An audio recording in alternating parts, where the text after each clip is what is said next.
సాయంత్రం 5:40 టైంలో నేను నా భార్య ఇంట్లో టీవీ చూస్తుండగా వందలాది మంది తెలుగుదేశం కార్యకర్తలు జేసీ అనుచరులు మా ఇంటిపై దాడి చేయడం జరిగింది. ఇంటిపై వస్తున్న రాళ్ళను చూసి మేము ఇనప డోర్లు అన్నీ వేసుకోవడం జరిగింది. అయినా వాళ్ళు గడార్లతోనూ గుణపాలతోనూ కొడవలతోనూ మా ఇనప డోరు పగలగొట్టి ముందరుండి చెక్క డోరు పగలగొట్టి ఇంట్లోకి ప్రవేశించారు. అంతలోపల మేము భయపడి మా బెడ్రూమ్లోకి దాచిపెట్టుకోవడం జరిగింది. ఆ బెడ్రూమ్ డోర్ కూడా పగలగొడుతున్న టైంలోనే నేను ఎస్పీ గారికి డిఎస్పీ గారికి ఫోన్ చేయడంతో వారు పోలీస్ మెన్స్ను పంపించడం జరిగింది. పోలీసులు సైరన్లు అవన్నీ వినిపించాలకు నేను ఉన్న బెడ్రూమ్ డోర్ పగలగొట్టలేకపోయి వెనక్కి వెళ్ళిపోవడం జరిగింది.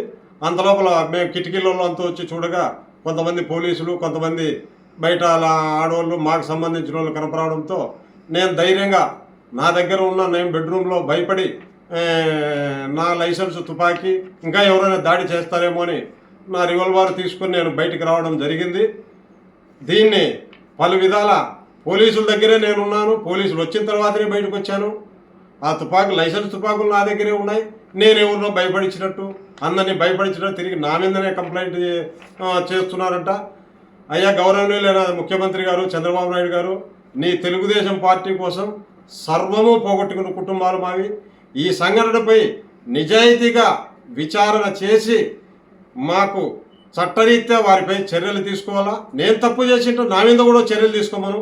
కానీ నేనే లాస్ అయ్యి ఏ తప్పు చేయకుండా తిరిగి నా మీదనే కేసులు పెట్టడము, నన్నే అన్యాయంగా రాత్రి 11 వరకు పోలీస్ స్టేషన్లు పెట్టుకోవడం జరిగింది. కాబట్టి దయచేసి ముఖ్యమంత్రి గారు ఎస్పీ గారిని మీరు ఆదేశించండి.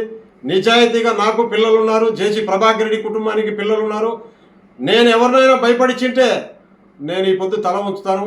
ప్రజల ముందర కానీ ఎవరి ముందర కానీ ఊరుకూరుకనే మా మీద ఇంత దాడి జరిగి ప్రాణాపాయ పరిస్థితుల్లో మేముంటే మాపైనే కేసులు పెట్టాలని ప్రయత్నం చేస్తున్న వారిపై చర్యలు తీసుకోవాల్సిందిగా కోరుతున్నాను. వైసీపీలోనే ఉంటాం, మేము వైసీపీ కోటం ప్రాణాలైనా అర్పిస్తాం. ఆ రోజు తెలుగుదేశం పార్టీ కోసం అన్నీ పోగొట్టుకున్నాం. ఈరోజు కూడా జగనన్న కోసం ఎందాకైనా ఉంటాం. భయపడిస్తే ఊర్లో వదిలిపోయో వైసీపీని వదిలే పరిస్థితి లేదు. అట్టే కోర్టులో కూడా కొన్ని కేసులు ఉన్నాయి.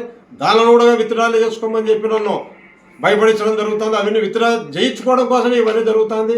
10 రోజుల క్రితం కోసం కూడా ఎస్పీ గారిని కలిసి నా గన్మెన్ను తీసేశారు సార్. 12 సంవత్సరాలు ఉంటున్నారు.